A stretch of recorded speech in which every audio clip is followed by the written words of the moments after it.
complete the remarks prior Okay. to the vote.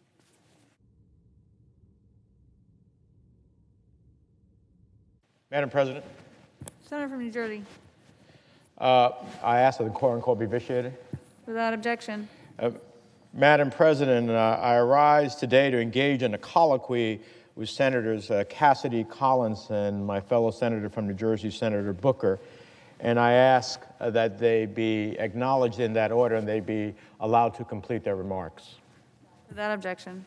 As our nation grapples with the COVID-19 pandemic, our state, county, and municipal governments have been on the front lines, taking the lead role in responding to this crisis. As a result, they've been squeezed on both sides of the ledger, spending billions of dollars in unforeseen costs on emergency response while watching as revenues dry up due to necessary stay-at-home orders and the closure of non-essential businesses.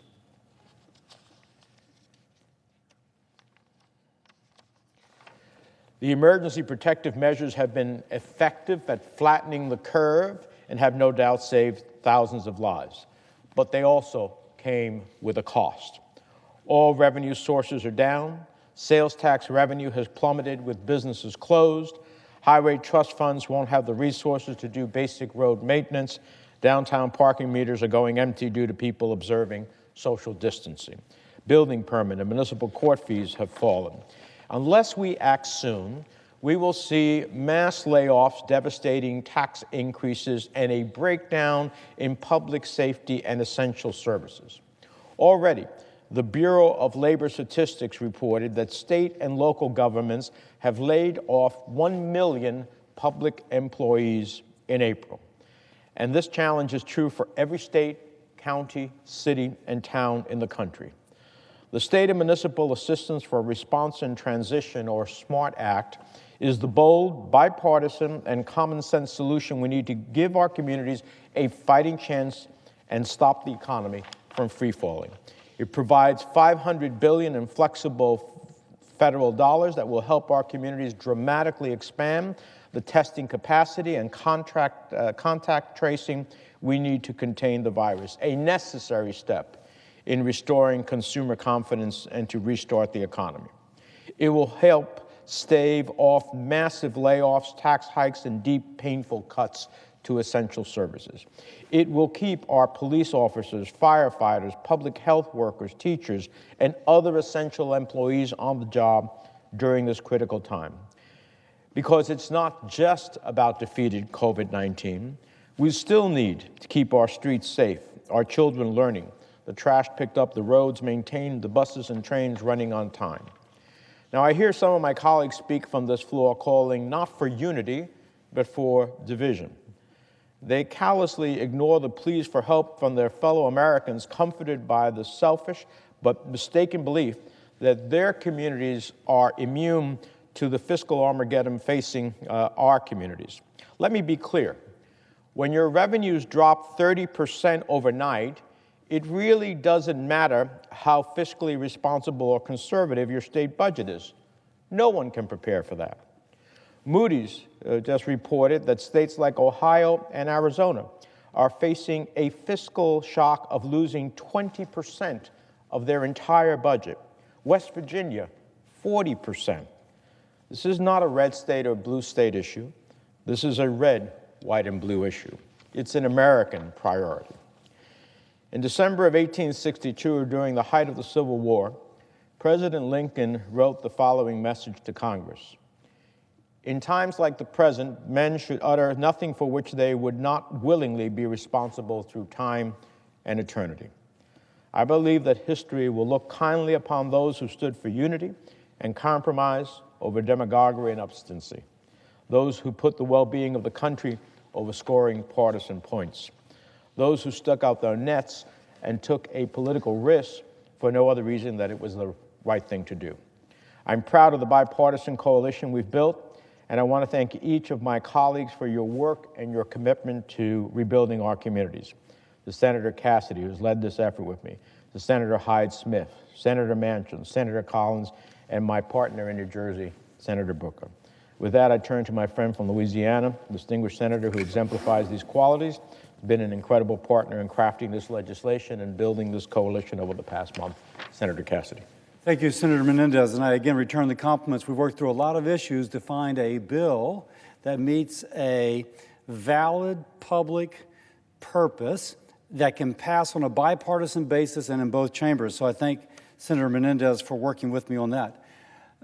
Madam President, the title of this bill is the SMART Act, but in retrospect, I wish we had renamed it the Thin Blue Line Act, because this is about helping cities and states preserve essential services such as police, fire, education for the reopening of our economy. Now, let's just kind of review. The federal government asked that states and local government would shut down their economy in order to control the coronavirus.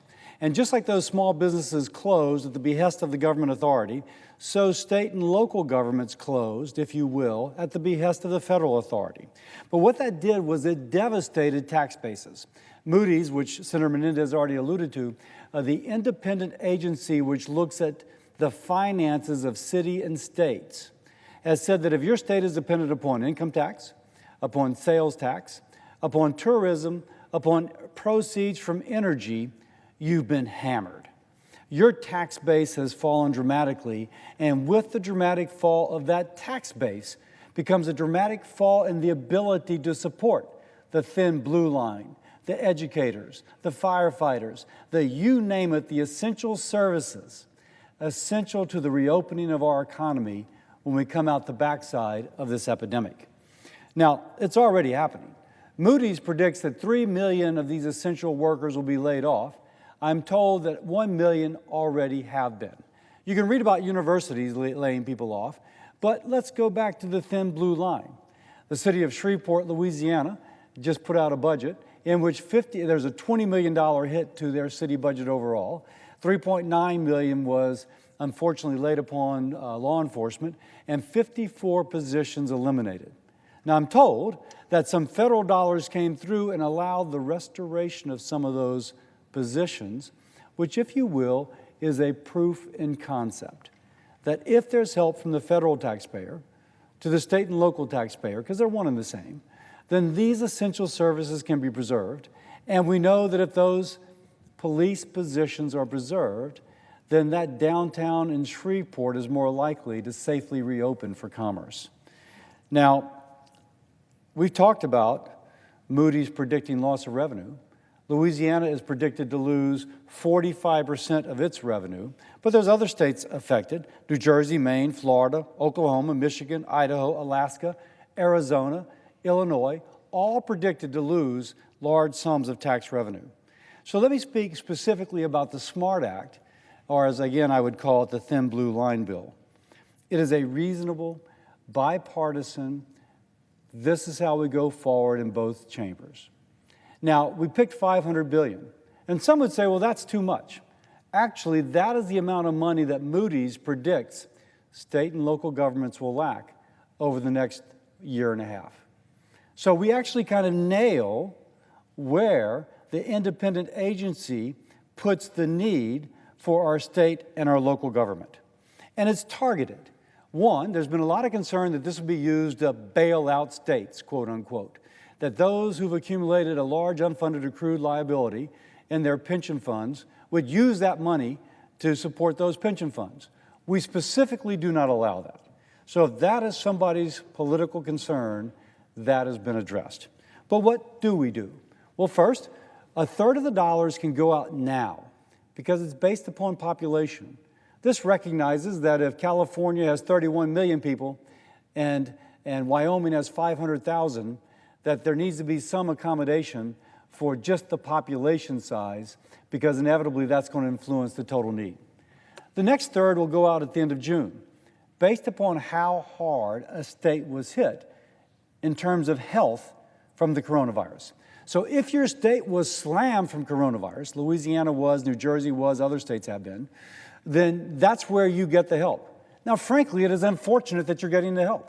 It would be a lot better if your state had not been impacted, but if it has been impacted, it is there to support your state through the health aspect of this crisis. And the last third will go out at the end of this calendar year. That is based upon the financial hit that your state has taken. And so if your state's tax base has been decreased by 45%, then you would get additional dollars in the third tranche of money, which comes out at the end of this calendar year. Obviously, the end of this calendar year is almost beyond the fiscal year for most states, and so that would place the dollars at the state's disposal for the next fiscal year. And in that way, we cover this prolonged period that Moody's says that state and local governments will be out. There's one more concern, and that is whether or not all this money will go to a governor's office and none will go to counties or parishes in Louisiana and municipalities. 1/3 of the dollars will go directly to municipalities and counties, those local governments that are on the forefront of providing services to those who are being affected by the coronavirus epidemic. So we think that we've got something which balances the needs of stakeholders, the most important stakeholder being the American citizen, that both addresses the need for fiscal accountability, but the need to preserve those essential government services to get our economy going once more. So again, I'm going to ask all my colleagues to support the Thin Blue Line bill, or otherwise known as the SMART Act. I think it is a smart way to go forward to make sure that we don't slip into a recession, but we return with as robust an economy from this crisis as we entered the crisis. And with that, I will yield to my colleague from Maine. Madam President. Senator from Maine. Madam President, I'm pleased to be a co-sponsor of the SMART Act, and I want to commend Senator Menendez and Senator Cassidy for their tremendous leadership. Our bill would help offset the collapse of state and local revenues resulting from the COVID-19 pandemic. The coronavirus has already claimed the lives of more than 90,000 Americans. And as the virus damages our health and deprives us of our loved ones, it has also devastated our communities and our economy. As of last week, nearly 20% of Maine's total civilian workforce had filed for unemployment. The tourism sector has been particularly hard hit, and this is so important to my state. But the fact is that no industrial sector has been immune from this disease. Restaurants and hotels in southern Maine face uncertainty, not knowing when or even if they will ever reopen. As a result of having to cancel non-essential surgeries, many hospitals are struggling to stay open. Lobstermen and fishermen have lost major markets. Potato farmers may be unable to sell more than $22 million worth of their 2019 crop. The motor coach industry has been devastated. In short, Madam President, working families and communities across the state of Maine have been hit hard. Moody's forecasts that Maine may face one of the worst impacts in the entire country in terms of lost revenues. 85% of Maine state revenues are from income and sales taxes. They have plummeted. Gas tax revenues have tanked. These projected shortfalls threaten vital state and local services. Madam President, 1 in 6 Mainers is employed in the public sector. These are the individuals who keep our communities and our citizens safe. The police officers, the firefighters, the EMS personnel. They provide health care and education. They maintain our roads and our bridges. When I visited the Orono Fire Department recently to deliver some much-needed masks, The town manager told me that the decline in excise taxes has been devastating for this town. Maine communities tell me that they will have no choice but to either increase property taxes at the worst possible time for working families or eliminate first responder jobs and slash education funding if they do not receive help. The SMART Act would help avoid the worst of these consequences by providing $500 billion in federal relief to state, local, and tribal governments. Unlike the CARES Act, where only big cities were eligible for assistance, under our bill, every county and every community would be eligible for funding. Maine would receive at least $2 billion, including about $330 million for counties and $330 million for communities. And the $1.25 billion that we already appropriated for assistance to state governments under the CARES Act would be made much more flexible so it could be used to offset these dramatic revenue shortfalls. Madam President, the fallout from the coronavirus is unprecedented. Congress has a tremendous responsibility to help mitigate the impact of this crisis on our states and our local communities and on the families they serve. We must not wait. We should act now. Thank you, Madam President. Madam President, Senator from New Jersey. thank you very much. I want to thank Senators Casey and Senators Menendez for leading on this extraordinary bill and the broad bipartisan support that it has. I know Senator Menendez and I have both been mayors in our communities. And when there is no crisis, we know intimately the challenges that so many of our public servants face. In times where we do not see pandemics, our firefighters put their lives on their line, our police officers put their lives on the line, our teachers do extraordinary above and beyond the call of duty. Indeed, our communities are strong because of these dedicated public workers. Well, in a time of a crisis, we see that our teachers are rising to the challenge, working to keep their students engaged, even though they are now miles apart. I hear stories of teachers riding around, going out to even visit students, keeping their distance, but ensuring that their students get the support that they need. Our firefighters are out there now, putting their lives even at more of a risk, putting themselves on the line to help their communities.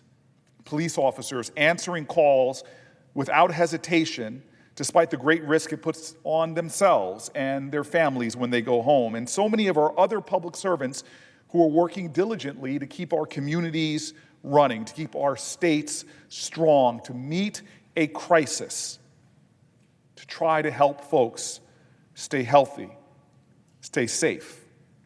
Without hesitation, across New Jersey, across all of our 50 states, we are seeing more clearly the heroic actions of people who are leading in a time of crisis.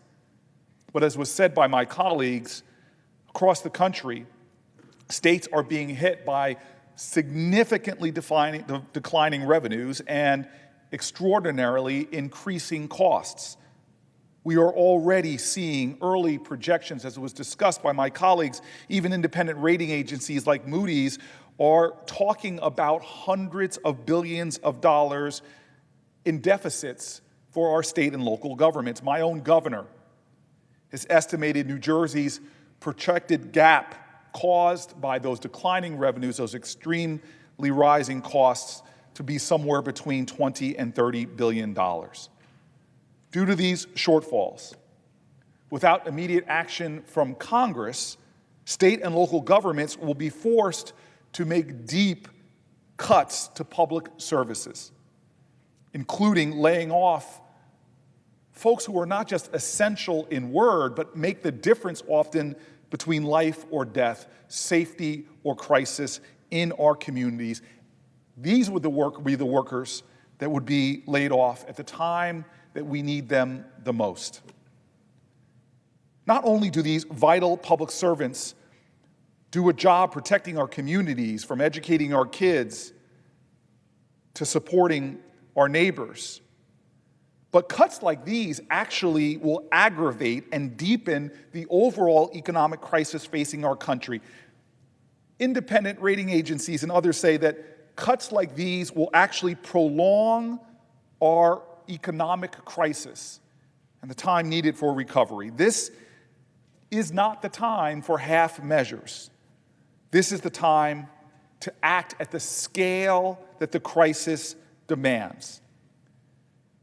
The federal government needs to be providing a robust, accurately tailored response to this crisis by funding our state and local governments in a way that prioritizes those areas that have been hit the hardest. The SMART Act does exactly that. It is a bipartisan bill. It is thoughtful. It is tailored narrowly to fit this crisis. The SMART Act is a common sense approach that will make sure that the help is going to where it's needed most, to our hardest hit communities and states, and will help to ensure that those workers that we hail with our words, firefighters, police officers, and teachers, that we support them with our actions as well, for they are out there right now supporting us. No state should go bankrupt fighting this virus because of this virus. No state should go bankrupt because we refuse at the federal government to support them. No essential public worker should lose their job because of this crisis and because Congress was not stepping up to lead through it. There's no time to waste. As was said by my colleague, we have folks in my state that are putting together their budgets right now. As we saw from my colleague from Louisiana, they're already accounting for the need to cut. We've already seen hundreds of thousands of public workers being laid off. The delay has costs. And when you're talking about first responders, the delays could have costs. They're hard to imagine. I encourage my colleagues to see this as what it is.